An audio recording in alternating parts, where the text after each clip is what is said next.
HR won't do anything about a coworker who's angry about my weight loss. I just came back to work after a month-long emergency medical leave. The TLDR is that after a decade of medical gaslighting, a new doctor ordered an emergency MRI during a routine visit and discovered a mass in my abdomen. I was rushed into surgery within 24 hours. I ended up having an 18-pound benign tumor pressing on my vital organs, and I was about a week away from multiple organ failure. I'm lucky to be alive, and time will tell if I have any lasting organ damage, but right now everything is fine. Mentally, I'm struggling with a few things, but the only outwardly noticeable impact is that I've gone from a size 20 to a size 8. Nobody on my medical team anticipated a change this drastic, but I'm healthy and lucky. I was expecting to get a lot of questions from my coworkers because curiosity exists.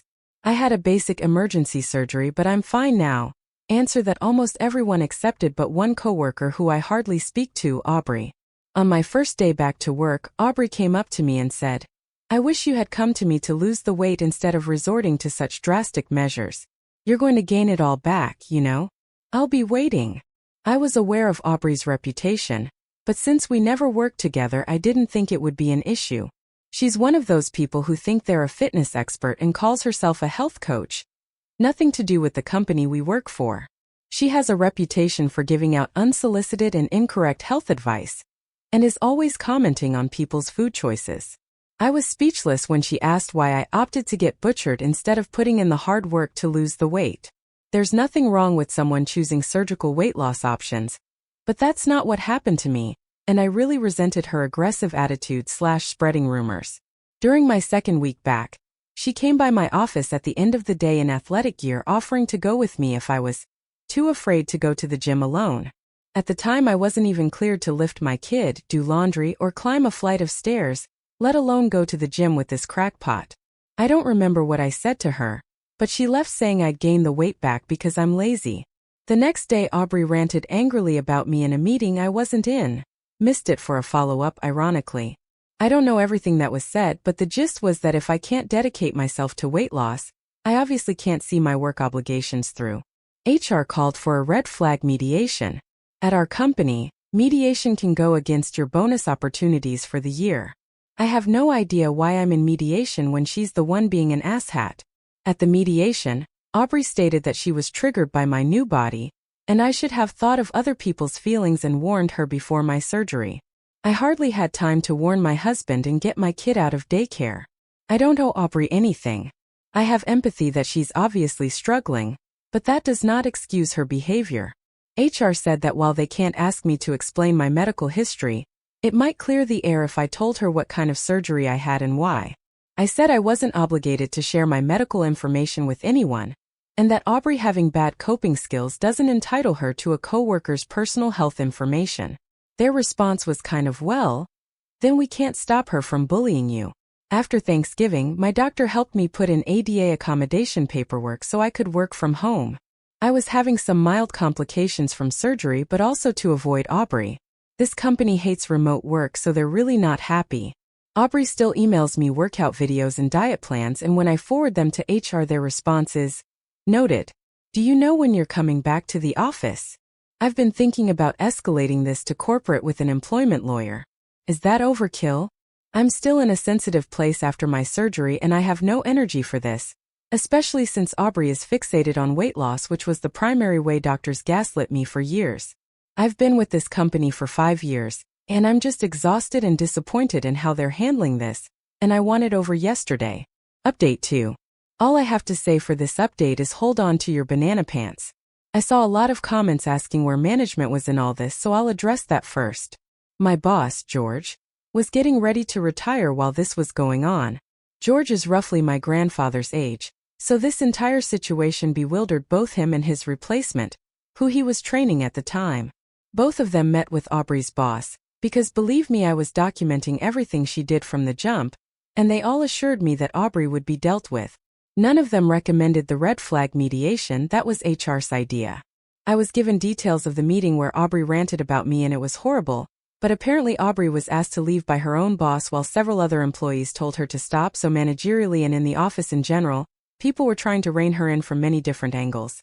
HR is where the ball dropped, and dropped hard. This company just has a poor HR structure and bad entry to mid-level HR. When Aubrey's boss referred her to HR regarding her negative behavior, HR took it upon themselves to consider it a mediation situation, which, remember, at our company can go against your bonus for the year, despite communication from George, his replacement, and Aubrey's boss saying I wasn't in the wrong. When George found out about this, he spoke to the HR generalist manager, who said that my absence probably caused a lot of strain and extra work for Aubrey, when Aubrey's not even credentialed to do what I do. Management made a point to tell me how baffled and upset they were with HR's handling of the situation every time something came up. My company mentor was also a huge support during this time, until she decided to take another job elsewhere. When my doctor extended my ADA work from home accommodation a second time, HR responded by telling me my attendance was a concern. I emailed their boss's boss, the HR director, and asked for clarification. He said I hadn't come into the office, so of course my attendance was a problem. I reiterated I had medical documentation stating that if WFH wasn't available, then they could refer to the FMLA documentation my medical team also sent. He replied that medical documentation, including both FMLA and ADA reasonable accommodations, doesn't hold much weight with the company. That's when I got a lawyer. Aubrey as a problem kind of drifted to the background when HR started their medical documentation doesn't matter campaign. On my lawyer's recommendation, I contacted the HR executive team, which is where this whole curse situation came to light. And I did check with my lawyer about emailing this update, and they laughed and said I couldn't leave people hanging after all that. I called the chief HR officer, which for my company is going over like 5 people's heads, but I did it with George's and my new boss's blessings, who is the head of HR, and asked why my attendance was an issue when I had reasonable ADA documentation. She had no idea what I was talking about, so I filled her in on all of it, including the mediation meeting and Aubrey's harassment, and the HR director, her direct report, saying medical documentation didn't hold any weight with the company. She was speechless and asked to meet with me and my lawyer as soon as possible.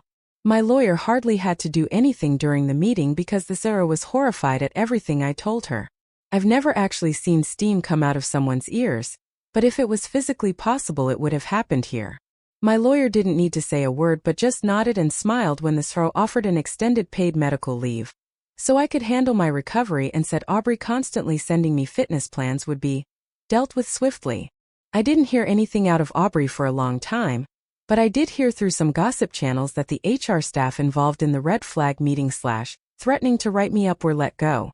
Aubrey wasn't fired because they believed she was misled by HR, so I understand that part even if I don't agree with it, but she was on a tight PIP for a while. Then she showed up at my house. Now we move from banana pants to full-on banana ensemble. I'm still on leave, and out of the blue, Aubrey showed up at my door on a weekend with 2 other women in tow, and the commenters guessed it. She's in very deep with an MLM or maybe a cult, I can't be sure at this point. Aubrey came over to demonstrate some workout techniques and give me some diet supplement samples and discuss a career opportunity, because she was worried about my physical and professional health. She didn't make it past my mother-in-law, who has been a godsend right now. My mother-in-law made it clear where Aubrey could stick her demonstration, and they left in a hurry. I notified my lawyer and the STRO, and suffice it to say, Aubrey is now a full-time wellness coach. I'm happy I went with my gut and got a lawyer because the company has changed so drastically over the last year, with the toxic HR department encouraging behavior like Aubrey's and spreading false information about medical leave and time off. The company is almost unrecognizable. Also, with my boss and mentor both gone, I don't know if I'm going to go back once I'm medically cleared. The company is also undergoing a restructuring right now, and my department may end up distributed between other parts of the company or even other parts of the state. I have been looking at jobs and doing some resume drafting for a full-time remote position since it feels like it might be a better fit. But many thanks to the comment section and all the support. Final update. I got an offer from a local company that's going fully remote with administration and management meeting up once a month. The salary was right, it's 90% remote, it's a good fit, so I'm happy with it. My role is HR adjacent as head of payroll. I report to the COO and was hired by the CEO and COO. I walk into our first admin meeting, and who is sitting across from me but the HR director who told me medical documentation doesn't matter and orchestrated my red flag meeting. Let's call him Bob. Bob is the interim HR director for this company.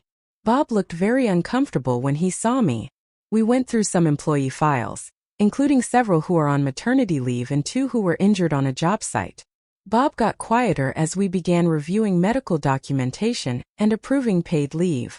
I smiled and looked him in the eye every time I asked, "And does Jill have her medical documentation?" "Great. Medical documentation holds a lot of weight. That's important stuff to have." He looked like he wanted to melt into his seat. At one point he tried to argue against someone using their PTO to provide end-of-life care for a parent when they had ample PTO. I smiled and said, "You're right, our employee support fund should cover half this time. It's a shame for them to have to lose all their PTO when they're obviously going to need it to heal and grieve over the next few months. Why don't you get me the paperwork for the support fund this afternoon?"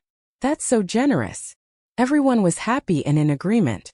He looked like he swallowed a lemon, but everyone was like, "OMG Bob, how thoughtful." He had to eat it so bad and got me the documentation an hour later. Bob can suck it. Bob is also only a contractor, so he'll be moving on soon anyway. Medically I'm doing better, and very happy to move on from where I was. Aubrey's been full on radio silence, which is perfect for me. Thanks AAM team and commenters. This story is coming to an end. Press like if you like this, and don't forget to hit the subscribe button to hear more story from us.